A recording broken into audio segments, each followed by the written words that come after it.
Assalamualaikum warahmatullahi wabarakatuh.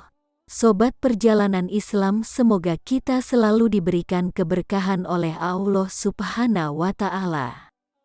Kisah kali ini menceritakan Nabi Daud alaihi salam, yaitu Nabi sang pemberani dan pemimpin yang adil. Beliau dikenal sebagai sosok panutan yang disiplin di lingkungan keluarga.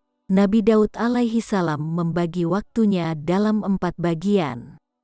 Nabi Daud alaihi salam membagi waktu sehari-harinya menjadi 4 bagian, yaitu untuk mengkaji ilmu bersama Bani Israel, untuk beribadah di mihrab, untuk pengadilan, dan untuk berkumpul kepada keluarga.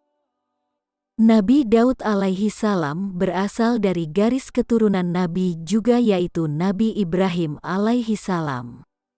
Nabi Daud alaihi salam merupakan keturunan ke-12 dari Nabi Ibrahim alaihi salam. Nabi Daud alaihi salam juga termasuk dalam nabi-nabi yang wajib diketahui oleh adik-adik dan handai taulan.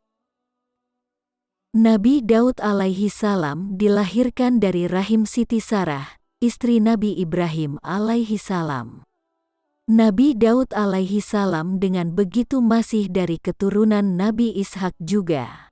Nabi Daud alaihi salam wafat pada usia 100 tahun. Uniknya soal usia Nabi Daud alaihi salam adalah adanya penambahan umur. Pada awalnya umur Nabi Daud tertulis di Lauhul Mahfuz hanyalah sampai 60 tahun saja. Namun Nabi Adam alaihi salam menghibahkan umurnya ke Nabi Daud alaihi salam, jadilah ia wafat pada usia 100 tahun.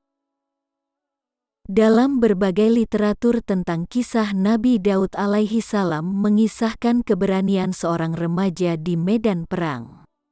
Ia bahkan berani berperang walau usianya masih sangat muda dan baru masuk remaja. Ceritanya waktu itu Bani Israel sedang ada rencana penyerangan dari pihak musuh. Raja Talut kemudian menyuruh orang kepercayaannya, yaitu Syamyun, untuk mencari tentara sukarelawan untuk melawan musuh. Syamyun segera mengabarkan kepada semua rakyat. Terdengarlah kabar bahwa Raja Talut sedang mencari bala tentara untuk melawan musuh ke telinga Nabi Daud alaihi salam. Tapi sayangnya Nabi Daud alaihi salam masih terlalu muda untuk ikut berperang, sehingga 3 kakaknya yang bisa ikut. Nabi Daud alaihi salam belum diperbolehkan untuk ikut berperang karena tergolong masih kecil dan remaja. Akhirnya dia hanya disuruh menggembala kambing dan bertugas mengantarkan susu kepada kakak-kakaknya di medan peperangan. Ketika Nabi Daud alaihi salam mengantarkan susu kepada kakak-kakaknya, Syamyun melihatnya. Syamyun yang bertugas mencari tentara pilihan untuk melawan Raja Jalut merasa Nabi Daud alaihi salam adalah orangnya. Jadilah Syamyun mengabarkan langsung kepada Raja Talut. Raja Talut menyetujui usul Syamyun mengangkat Nabi Daud alaihi salam jadi salah satu tentara. Nabi Daud alaihi salam pun sangat antusias menerima tawaran itu dan mempersiapkan segalanya. Nabi Daud alaihi salam selama di medan pertempuran antara Raja Talut dan Raja Jalut. Ia berperang dengan kecerdasan akalnya saat melawan Raja Jalut. Alat peperangan Raja Jalut terlihat sangat meyakinkan karena peralatannya lengkap. Sedangkan tentara Raja Talut hanya seadanya. Buktinya Nabi Daud alaihi salam hanya bersenjatakan ketapel saja. Namun siapa sangka dari senjata yang kelihatannya remeh itu justru membuat takjub sang Raja Talut.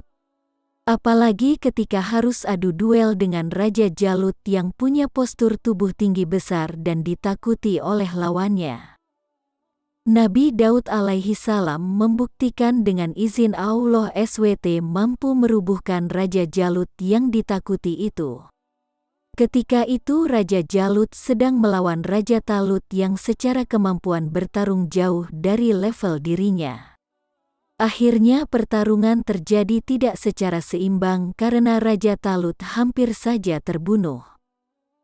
Raja Talut sadar kemampuan bertarungnya di bawah Raja Jalut akhirnya makin terdesak. Nabi Daud alaihi salam melihat itu akhirnya ikut membantu sang Raja Talut agar tidak terbunuh di tangan Raja Jalut. Nabi Daud alaihi salam membuktikan dengan izin Allah SWT mampu merubuhkan Raja Jalut yang ditakuti itu. Ketika itu Raja Jalut sedang melawan Raja Talut yang secara kemampuan bertarung jauh dari level dirinya. Akhirnya pertarungan terjadi tidak secara seimbang karena Raja Talut hampir saja terbunuh. Tapi melalui izin Allah Subhanahu wa Ta'ala ketika Nabi Daud alaihi salam melontarkan batu ketapel, ternyata langsung mengenai kepala Raja Jalut. Seketika Raja Jalut rubuh akibat kerasnya batu ketapel yang mengenai kepalanya. Raja Jalut pun tewas karena ketapel Nabi Daud alaihi salam. Bala tentara Raja Jalut melihat rajanya terbunuh pun lari tunggang langgang. Mental mereka down karena sang raja telah tewas di tempat. Raja Talut pun sangat takjub dengan kecerdasan akal Nabi Daud alaihi salam yang mengantarkan kemenangan bagi Raja Talut. Demikianlah kisah singkat Nabi Daud alaihi salam melawan Raja Jalut. Selanjutnya kita akan mendengarkan kisah Nabi Daud alaihi salam menjadi Raja Bani Israel.